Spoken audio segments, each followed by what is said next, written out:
When the security guard at my company's headquarters handed me the visitor log, my business partner assumed I'd approve the 2 names waiting in our lobby. She had no idea I was about to have my own parents permanently banned from the building.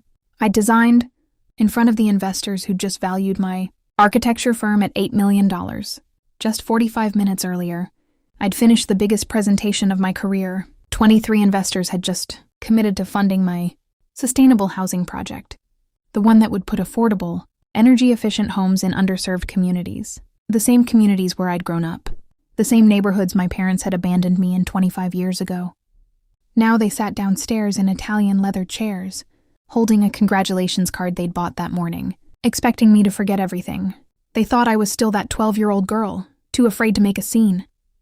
They were wrong. I picked up my phone, opened the cloud folder I'd maintained since I turned 18, and walked toward the elevator to end a relationship that had been over since 1999. My name is Lauren Castellano. I'm 37 years old. And up until the afternoon of my company's Series B funding announcement, my parents genuinely believed that time and success would erase what they'd done. I was 12 years old when they taught me that their convenience mattered more than my safety. It was a Friday in October, the kind of Michigan afternoon where the temperature drops 20 degrees after sunset. My 6th grade class had taken a field trip to the Detroit Science Center, 2 hours from our suburb.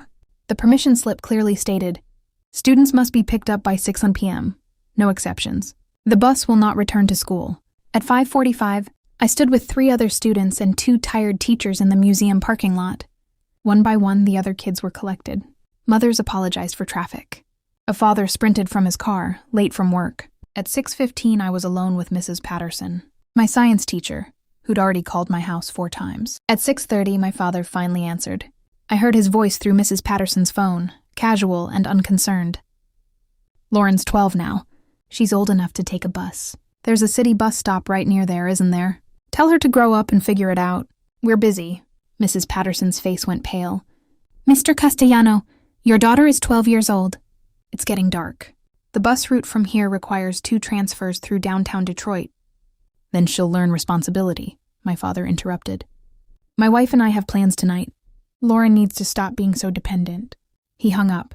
Mrs. Patterson drove me home herself, 45 minutes out of her way. When we pulled up to my house, every light was off. My parents had left for their dinner reservation. I let myself in with the key I wore on a shoelace around my neck, microwaved leftover pizza, and went to bed. They never apologized. When I brought it up the next day, my mother sighed and said, "You made it home, didn't you? Stop being so dramatic." That was the moment I understood. I was raising myself. The incidents multiplied after that.